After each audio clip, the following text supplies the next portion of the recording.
Alam na ni dating Pangulong Rodrigo Duterte ang pag-endorso ni Vice President Sara Duterte kay re-electionist Senator Amy Marcos.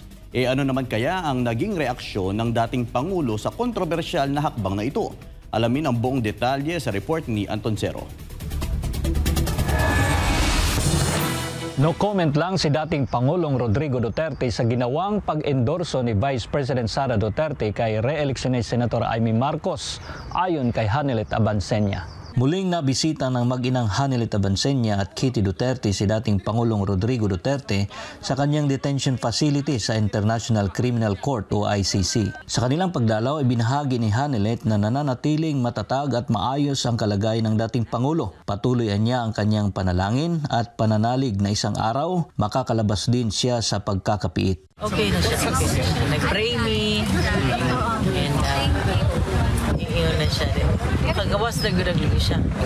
Yes. Manifest good niya. Pagdating sa posibilidad na makabalik si dating Pangulong Duterte sa Pilipinas, buo ang pananalig ni Hanelet na may mas mataas na kapangyarihang kikilos para may sakatuparan ito. God will make a way. Wala silang gawa ito ng tao, gawa ng tao, pero ang gawa ng Diyos hindi na kayang labanan ng tao. O balik ka rin na kahit na kanino mang tao, kahit na demonyo ka, di ba? That even the demonyo is acknowledging that there is Jesus Christ. Nagpaabot din ng pasasalamat ang dating Pangulo sa kanyang mga taga-suporta, kasabay ng panawagan na ipagpatuloy ang laban. Sa mga supporters, nagpaabot siya sa pasalamat o kanang padayon daw.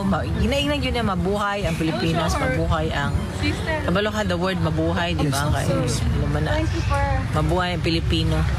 Daghang salamat yun daw. Kabalo siya na every time na naitaw.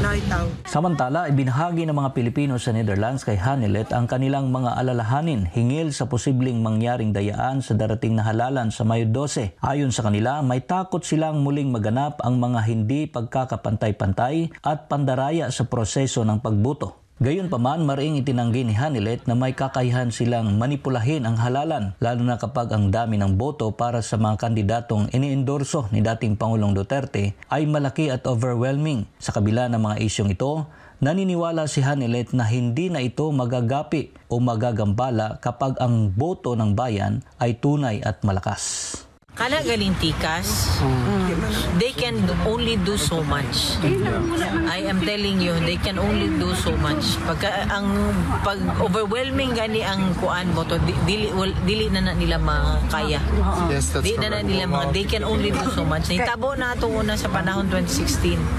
Na magigtog gyapon tikas, pero sa kadako sa diboto sa iya wala gyapon. Kaya muling hinimok ni Hanelet ang publiko na bumoto ng diretsahan sa mga kandidato ng PDP laban. Siyempre, botohan na to. Kailan naman ta sa atong botohan, katong tinuod na tao, tinuod nga magserbisyo, PDP, palihog lang. Samantala, sa pag-endorso naman ni Vice President Sara kay Senator Amy Marcos para sa pagkasenador, sinabi ni Hanelet na alam ito ni dating Pangulong Duterte, ngunit nananatiling tikom ang kanyang bibig sa nasabing isyo. Awareness. Okay. Awareness. Wala siya nag-comment. Sa kanyang personal na pananaw, pinili na lamang ni Hanelet na sarilinin ang kanyang saloobin ukol sa isyong ito. Wala lang to ako itago. Huwag makakita. Mula dito sa The Hague, Netherlands, ito si Anton Cero, ang inyong Global Citizen Correspondent, SMNI News.